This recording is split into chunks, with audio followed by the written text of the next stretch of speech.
Good morning, everyone. Ecom Classes welcomes you in this fresh morning for the preparation of JRF Commerce 2020. My name is Manpreet Kaur. I am a research scholar at GJU SNT Hisar. I've done MBA, MCom, qualified Net Commerce twice. I've also qualified JRF Commerce. I am Net Management qualified also, and also cleared HTET and CTET exams. The topic what we have covered up to now, in the last video we covered monetary policy and its tools, what helps us, and the suggestions. After that we covered legal environment, in which we covered the MRTP Act and competition policy. After which the next topic what we are going to cover is the COPRA, that means Consumer Protection Act, CO Consumer PR Protection A for Act 1986. This act was passed on 24th December 1986, applicable to whole India. This act is applicable to whole India but not in Jammu and Kashmir. The statutory rights of consumers under this are: number 1, right to be heard; number 2, right to be informed; number 3, right to seek redressal; number 4, right to be protected; number 5, right to consumer education; and right to choose. Now जो ये rights हैं consumers के, ये बिल्कुल उनके नाम से ही पता लग रहा है कि वो किस बारे में बात कर रहे हैं. यानी कि कंज्यूमर्स को राइट है कि इन केस कुछ गलत है तो वो उन्हें सुना जाना चाहिए. इस चीज़ का उनको राइट है कि जिससे भी, जैसे अगर वो दुकानदार के पास जाते हैं तो दुकानदार को उनकी कंप्लेंट सुनने का, या फिर कोर्ट में उनकी पेशी होने का, जो मतलब अगर उनके खिलाफ़ कुछ हुआ है और वो कंप्लेंट करते, कोई FIR लॉन्च कराते, तो इस सब के लिए उनकी बात को सुने जाने का उनको बहुत उनको पूरा अधिकार है. राइट टू बी इन्फॉर्म्ड, कि अगर वो जा रहे हैं कोई कुछ भी ख़रीदने जा रहे हैं और उस चीज़ के बारे में, उसकी इन्फॉर्मेशन लेने के बारे में कंज्यूमर को पूरा अधिकार है. सीक रिड्रेसल, अपनी शिकायतों का निवारण करवाने के लिए. Right to be protected, protection के लिए. और कंज्यूमर एजुकेशन एंड किसी भी प्रोडक्ट में उसके ऑप्शंस में से चूज़ करने का उसको पूरा अधिकार है. इसके रिगार्डिंग हमारे सामने 2 टर्म्स आती हैं, एक है कैविएट एम्प्टर, एक है कैविएट वेंडर. देखिए, पहले क्या होता था, जो टर्म चलती थी उसके अंडर क्या था कि जब भी कोई माल ख़रीदा जाता था, जब भी कुछ सामान ख़रीदा जाता था, तो उसमें जो रिस्पॉन्सिबिलिटी होती थी वो ख़रीदने वाले की मानी जाती थी. इसमें ये नहीं देखा जाता था कि वेंडर ने क्या बेचा, वेंडर की कोई रिस्पॉन्सिबिलिटी नहीं होती थी. लेकिन अब ऐसा नहीं है. अब जो टर्म है वो है हमारी कैविएट वेंडर की, जिसके अंदर जो हमारा बायर है उसके साथ साथ वेंडर की भी उतनी ही रिस्पॉन्सिबिलिटी है किसी भी सामान को बेचते हुए, कि जो कंज्यूमर है उसको लॉस ना हो किसी भी तरीके का. तो दोनों की रिस्पॉन्सिबिलिटी है, लेकिन पहले ऐसा नहीं होता था. पहले सिर्फ बायर की रिस्पॉन्सिबिलिटी मानी जाती थी. तो अब ये टर्म चेंज होकर कैविएट एम्प्टर से कैविएट वेंडर बन चुकी है.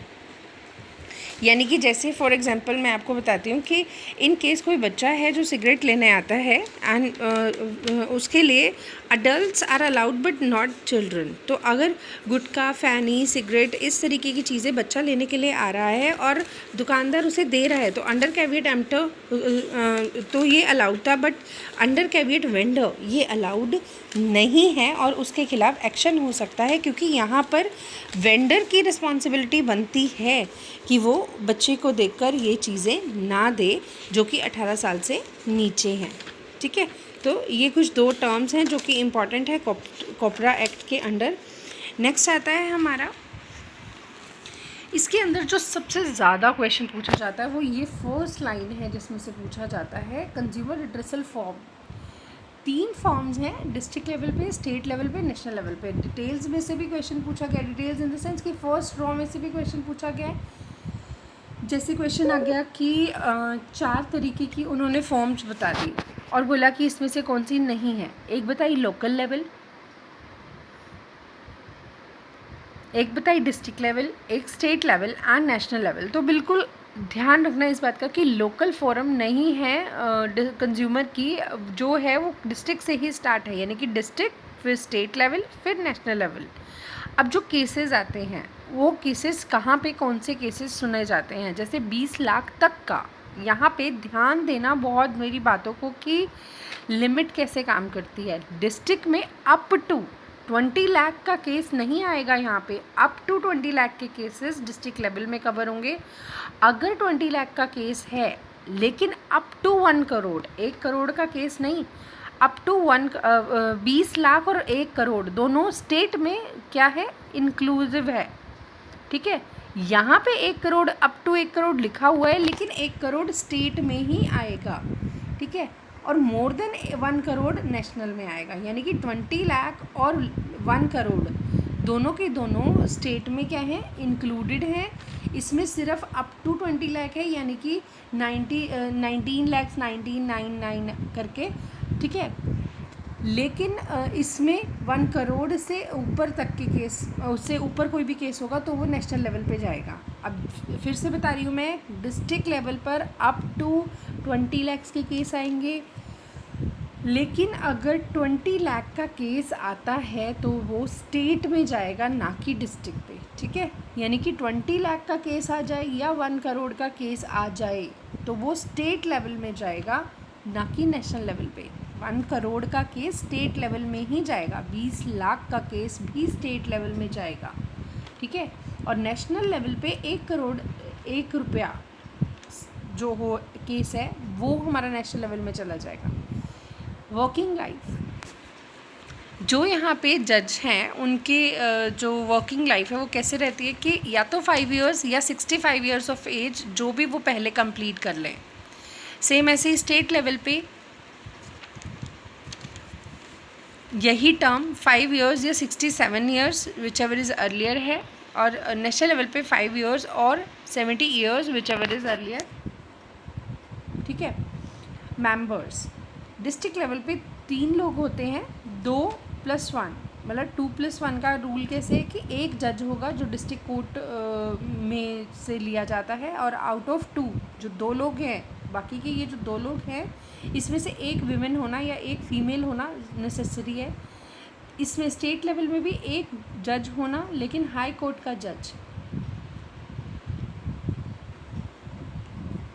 हाई कोर्ट का जज होना ज़रूरी है, और उन दोनों में से भी एक फ़ीमेल होना ज़रूरी है। जबकि नेशनल लेवल में 5 लोगों से मिलकर ज्यूरी बनती है, 5 लोगों का कॉम्बिनेशन होता है, इसकी टीम में लगा लीजिए आप, जिसमें से एक जज होना सुप्रीम कोर्ट का, उनका होना ज़रूरी है, और 4 में से एक फ़ीमेल का होना नेसेसरी है। टाइम पीरियड, अगर कोई भी केस फाइल करना है तो जब से ट्रांजैक्शन हुई है तब से 2 साल के अंदर अंदर आप केस फाइल कर सकते हो। मैक्सिमम टाइम किसी भी केस को रिजॉल्व करने का 3 मंथ्स है, लेकिन अगर लैब टेस्टिंग इंक्लूड होती है तो उस केस को 5 महीने में सॉल्व करने के ऑर्डर्स होते हैं। अब ये जो केसेस चलते हैं डिस्ट्रिक्ट से स्टेट, स्टेट से नेशनल, नेशनल से सुप्रीम कोर्ट, वो सिर्फ 1 स्टेप सोल्यूशन ही प्रोवाइड करते हैं, यानी कि अगर आप डिस्ट्रिक्ट लेवल से सेटिस्फाई नहीं हो तो आप स्टेट लेवल पे जा सकते हो नेक्स्ट 30 डेज़ में। जो हमारी सुनवाई हुई है डिस्ट्रिक्ट लेवल पर, उसमें जो केस के लिए जाना है अपील के लिए, तो वो आप 30 डेज़ के अंदर जा सकते हो, 30 डेज़ के अंदर स्टेट लेवल। लेकिन स्टेट लेवल से अगर आप सेटिस्फाई नहीं हो तो आप नेशनल लेवल पर नहीं जा सकते, क्योंकि ये 1 स्टेप सोल्यूशन प्रोवाइड करती है। ठीक है, सेम ऐसे ही अगर स्टेट लेवल से आप सेटिस्फाई नहीं हो तो 30 दिनों के अंदर अंदर आप नेशनल लेवल तक जा सकते हो। लेकिन अगर आप 30 दिनों के अंदर नहीं जाते तो आपकी सुनवाई नहीं होगी। सेम ऐसे ही नेशनल लेवल से आप सुप्रीम कोर्ट नहीं जा सकते, नेशनल लेवल का फाइनल माना जाता है। इन केस नेशनल लेवल के कोर्ट को लगता है कि इस केस को सुप्रीम कोर्ट में जाना चाहिए तो ही वो केस सुप्रीम कोर्ट में जाता है। तो guys, this was all about copra. Next topic what we are going to cover is FEMA, Foreign Exchange Management Act. I will cover this topic in my next video. Thank you.